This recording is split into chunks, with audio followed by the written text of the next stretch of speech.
the forgotten, unloved, and misunderstood feature that transforms so many trucks that you don't even think about.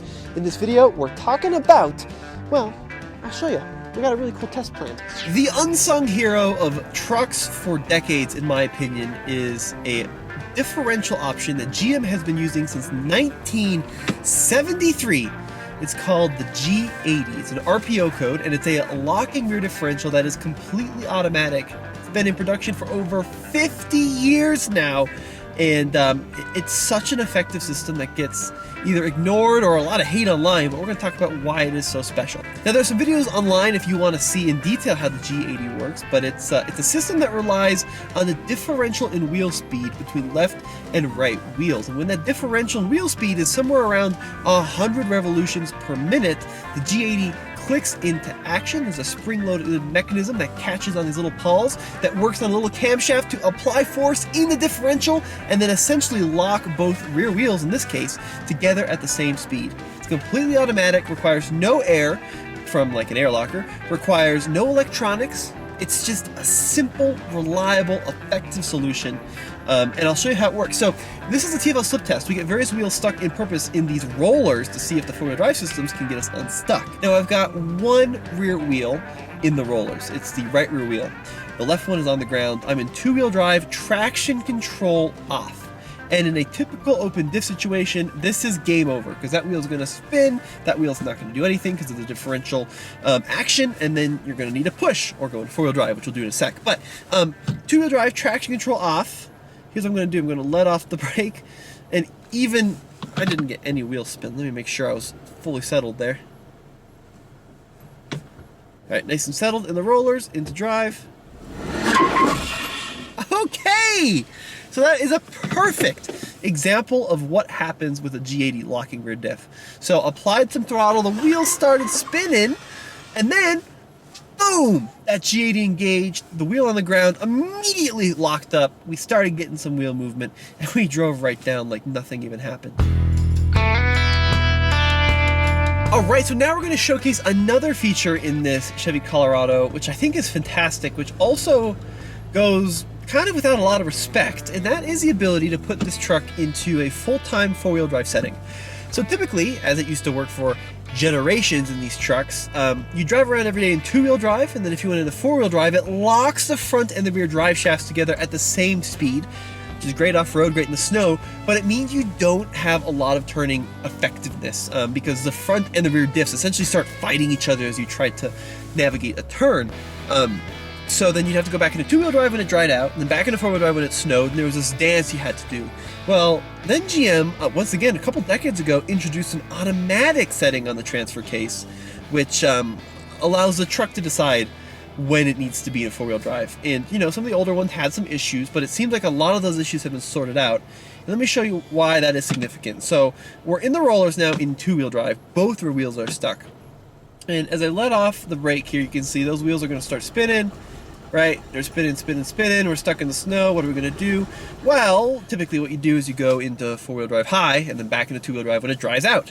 But in the GM truck, you can push the automatic button, drive around like this all of the time, and when the rear wheels start spinning, as they are now, just a little bit of slip, boom, front axle engage, off you go. I mean, it's such a simple piece of, well, by 2023 standards, a simple piece of technology, but so many manufacturers are still resistant to put it in their trucks. So, for example, in the Tundra, you can't get that function at all, right? Only certain versions of the Tacoma, for example, have a full-time four-wheel drive. So it's a simple piece of technology.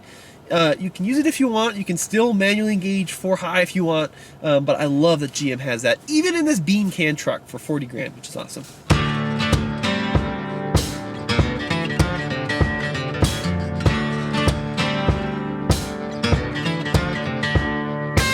With the Trail Boss up on the lift, we can take a look at some of its engineering attributes. Now, the first thing I look for in an off-road truck are front recovery points. And indeed, GM did engineer two. So we've got one here on the driver's side and one over here on the passenger side. Quite nicely accessible. There's some plastic that gets in the way, but nothing too bad. Now, I also am pretty impressed with the way that General Motors has engineered this front chin spoiler.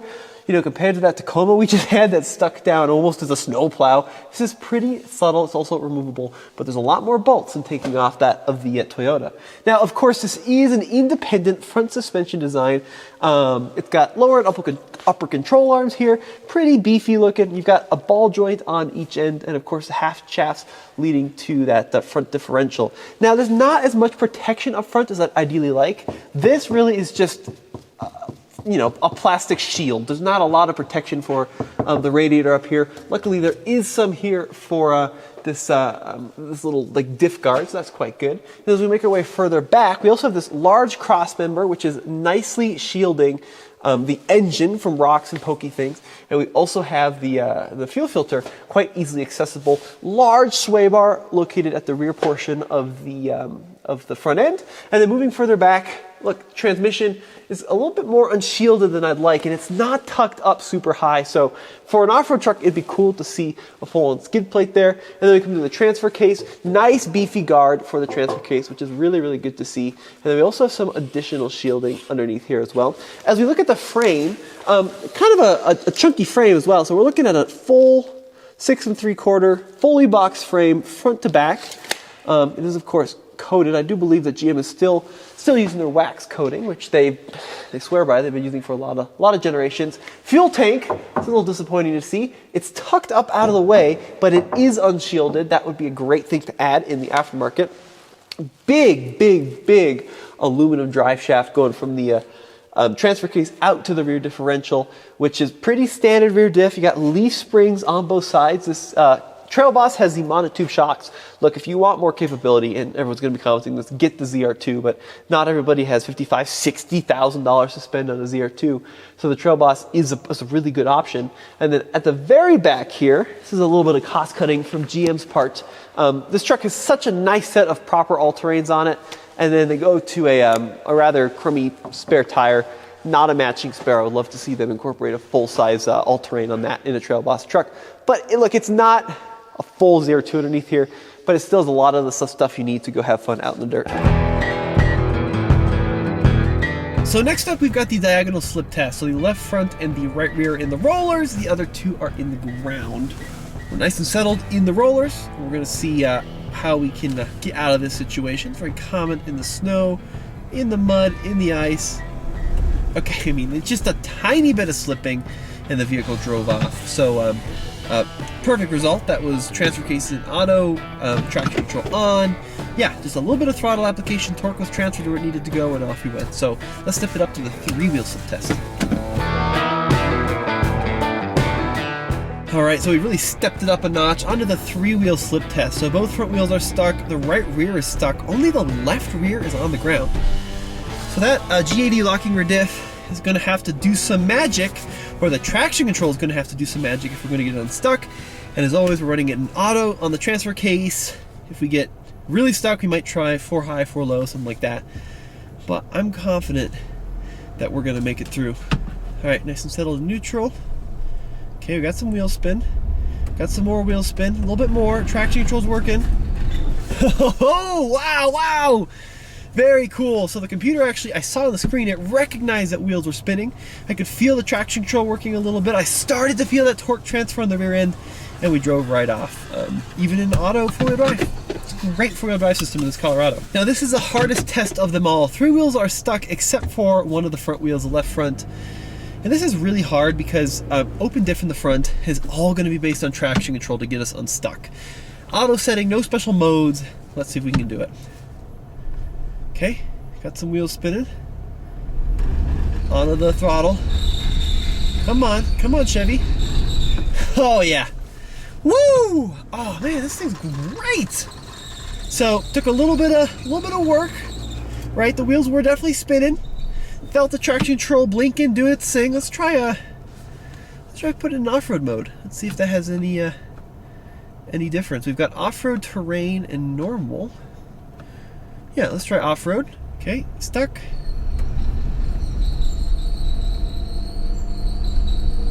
Yeah, okay, wow. Very, very good. So, about the same, maybe a little bit more torque transfer. And we'll try it one more time. This time we'll go into 4 high. Let's go and engage 4 high. And we're going to terrain mode on the center stack here. Onto the throttle.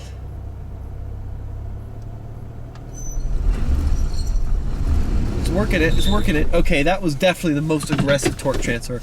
So look guys, I mean, GM gives you a very competent four-wheel drive system in this Trail Boss truck. Even if you don't get the full-blown ZR2 or Bison or whatever, a Z71 or a Trail Boss truck with that rear locking diff is a truly awesome four-wheel drive, and I think you know, Chevrolet should be celebrated for that. They did a really nice job.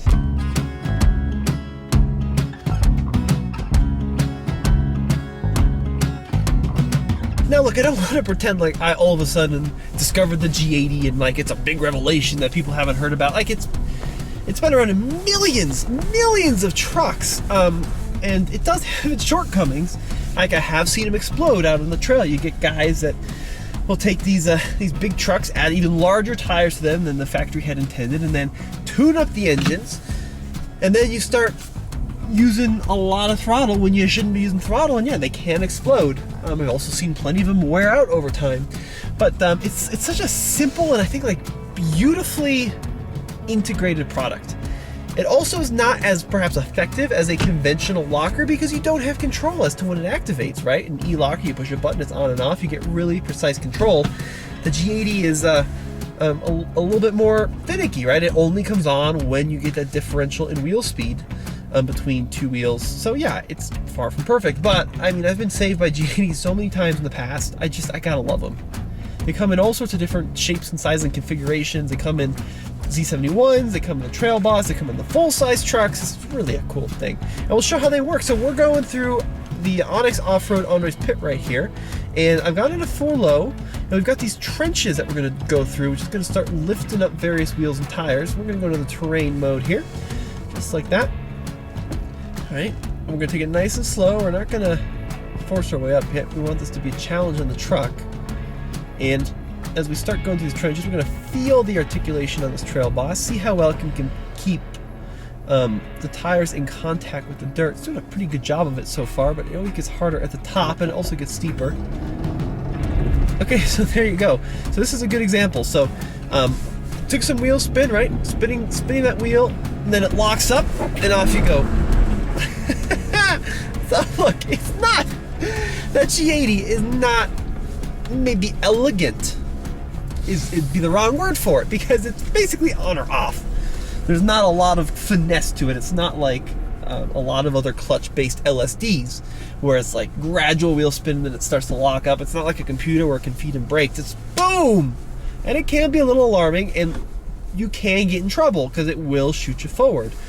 But it's really cool that that's how it works. And you know, like so many manufacturers, like Jeep for example, is so stingy with their locking diffs. Like you gotta get the Rubicon, or you gotta get this and that to get the locking diffs. And it's like, I like that Chevrolet gives it to you on entry-level vehicles. You don't have to spend a lot of money to get the mechanical lockers.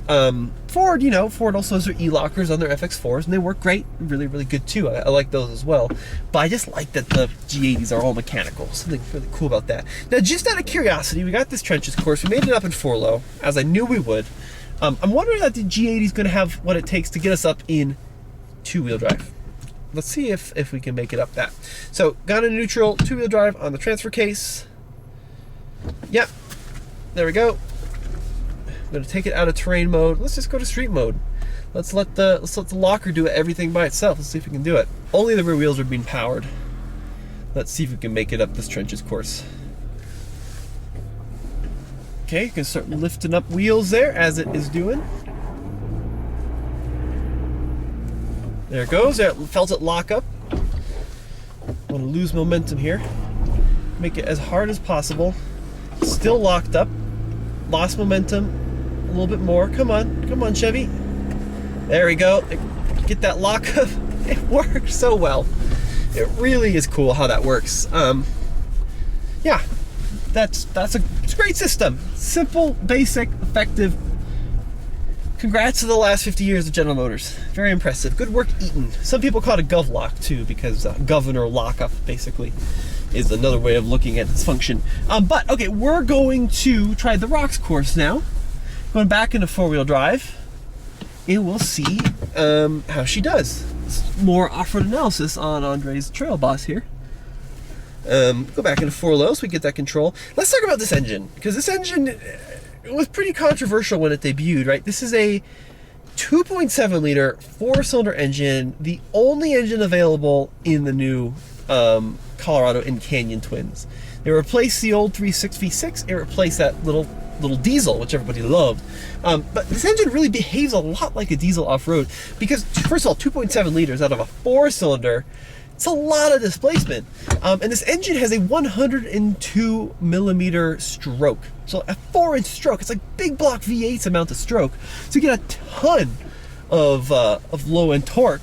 And you can just wheel up anything basically off idle without even having to get that turbo involved. And of course there are 3 outputs of this engine. There's a low output, like the 237 horsepower output, all the way up to the high end output, which is what Andre's upgraded to in this truck.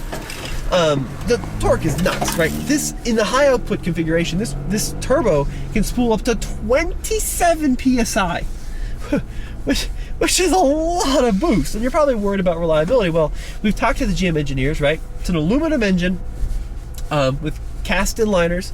It's got a 5-layer head gasket. It's got 12 millimeter head bolt. So like it's a pretty stout little unit. And they said they've tested this extensively in a truck application to make sure it's going to hold up to abuse. And Andre's got not a lot of miles on this truck. Hopefully he'll put more on so he'll have a better understanding, but so far it's been pretty good from an engine standpoint. Okay, we're going over Logs Avenue here, testing the ride quality. It's a little bouncy, but not too bad at all. Being a Trail Boss, we do have the wide track configuration of this to fit these Goodyear tires on, and yeah, I mean, it's good. It's good, pretty good ride quality. Once again, good control out of that automatic transmission. We walked right up. So look, here's the thing, folks. You don't really need the ZR2. It's a dirty little secret they may or may not want you to know. This will do everything you want it to do. I mean, it's just a capable little truck. If this had cruise control, I would probably buy one of these in a heartbeat. It's just a good little unit, at least from an off-road standpoint.